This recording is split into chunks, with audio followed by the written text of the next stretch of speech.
kita tahu kalau sekarang ini timnas Indonesia benar-benar banyak disorot khususnya oleh tim-tim kuat Asia. Dan salah satunya tentu saja Irak, di mana juara Piala Asia 2007 tersebut bahkan meyakini kalau laga Juni nanti di GBK akan berlangsung 2 kali lebih sulit. Hal itu tidak terlepas dari kualitas timnas yang semakin matang. Belum lagi nanti, jika ada penambahan pemain diaspora yang datang, jelas akan membuat kekuatan timnas Indonesia makin oke. Sehingga wajar kalau Irak merasa di masa depan Indonesia akan jadi tim yang benar-benar merepotkan. Dan kalau sudah begitu, maka pemetaan kekuatan tim-tim di Asia bisa jadi nggak akan lagi seputar Jepang, Korea, Iran, Australia, ataupun Arab Saudi misalnya. Karena bila nantinya Indonesia lolos ke round 3, kemungkinan besar kekuatan Indonesia akan semakin bertambah seiring ketertarikan para pemain keturunan yang menganggap jika peluang main di Piala Dunia kian terbuka.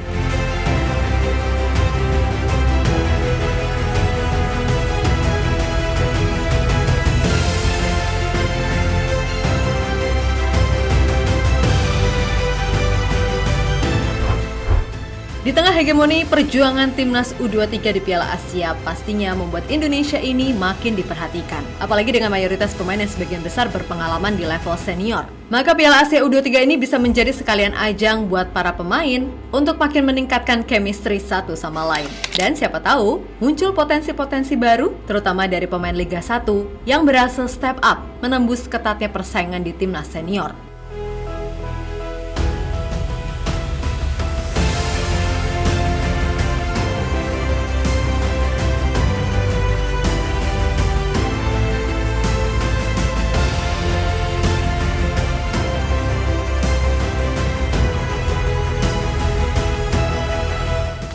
Yap, sebagaimana diketahui, kalau timnas senior Indonesia sedang benar-benar serius untuk bisa menembus level elit Asia.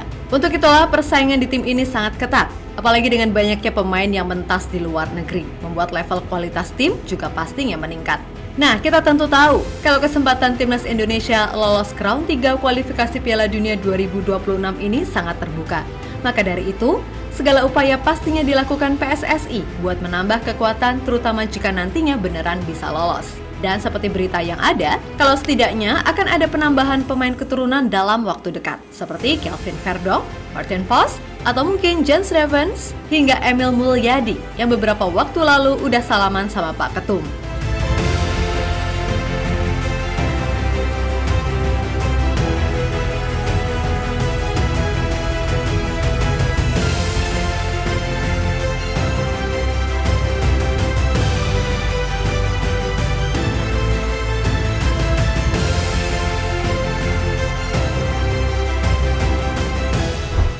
Ya, melihat itu semua wajar jika Irak kini benar-benar serius memperhatikan progres timnas Indonesia.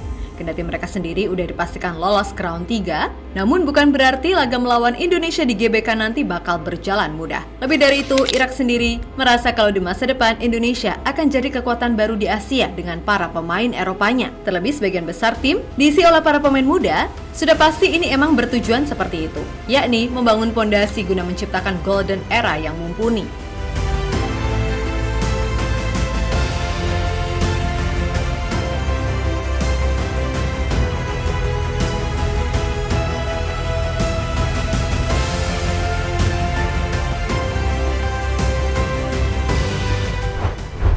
Di sisi lain, seperti yang udah dibahas sebelumnya, kalau setidaknya akan ada 3 penambahan pemain baru yang sedang diupayakan PSSI untuk laga di bulan Juni nanti, di mana mereka adalah Kelvin Verdonk, Jens Revens, dan Martin Pos. Tentu dengan 3 pemain tersebut kayaknya udah bisa untuk paling tidak menyapu bersih 2 sisa laga untuk kemudian mengamankan tiket round 3. Barulah setelah itu PSSI kemungkinan akan langsung bergerak cepat mengamankan nama-nama lainnya yang emang udah masuk radar cukup lama seperti Kevin Dix, Ole Romeni, Messi Gers, Jairo Ridwell, hingga Emil Audero Mulyadi. Nah, jika semua nama tadi bisa direalisasikan, maka potensi buat bersaing di round 3 jadi lebih terbuka. Karena bagaimanapun, tiap lini timnas Indonesia benar-benar kaya akan pilihan.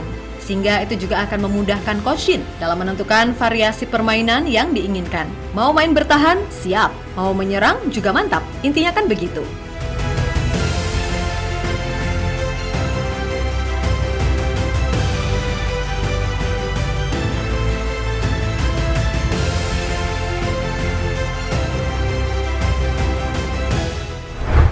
Yap, sekali lagi bagaimanapun round 3 nanti pastinya 2 kali lipat lebih sulit levelnya. Karena timnas Indonesia sangat berpotensi bertemu tim-tim kuat macam Jepang, Korea Selatan, Australia, ataupun Iran. Mengingat ranking FIFA Indonesia sendiri yang masih di atas 100, sehingga jelas akan menempati pot 3 dan bertemu tim-tim dari pot seperti yang udah disebutkan tadi. Nah, sedikit info nih, kalau di round 3 nanti akan ada 18 tim yang bertarung, terdiri dari tim-tim yang menduduki peringkat 1 dan 2 dari grup A sampai grup I, di mana nantinya 18 tim tersebut akan dibagi lagi menjadi 3 grup dan masing-masing grup akan berisi 6 tim. Dari itu semua, akan ada 2 tim dari masing-masing grup yang akan lolos otomatis ke Piala Dunia 2026. Dan Indonesia bisa aja otomatis memperoleh tiket ke Piala Dunia 2026 apabila menjadi juara grup maupun runner-up. Namun jika tidak, minimal Indonesia sebisa mungkin harus bisa berada di peringkat 3 maupun 4 agar bisa melaju ke round 4. Kalaupun masih sulit, ya udah, habis-habisan sampai round 5 atau babak playoff.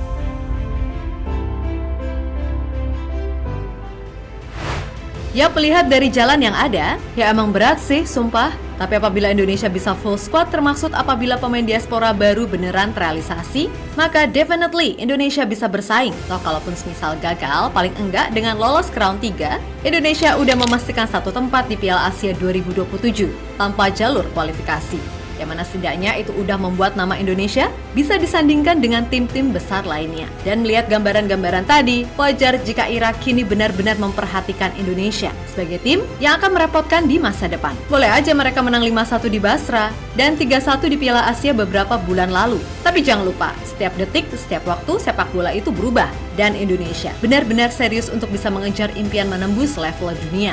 Sehingga ini bukan soal gimana pertemuan nanti di GBK, melainkan lebih kepada kekhawatiran Irak dengan progres timnas Indonesia yang makin memukau.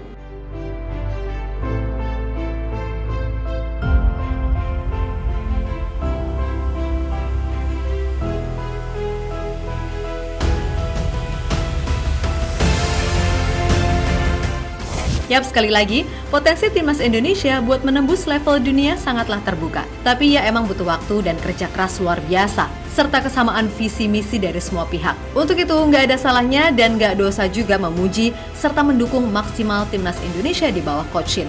Lalu soal urusan pemain diaspora, sekali lagi, mereka juga orang Indonesia dan berhak berjuang untuk Garuda di dada. Maka dari itu, yuk jangan lagi deh nyinyir-nyinyir atau mengkotak-kotakan antara lokal dan nggak lokal. Dan soal kritik saran itu wajar, serta emang harus. Namun ya tadi, kalau urusannya udah masalah personal, antara suka dan gak suka, ya repot juga sih. Kalian tahulah siapa orangnya?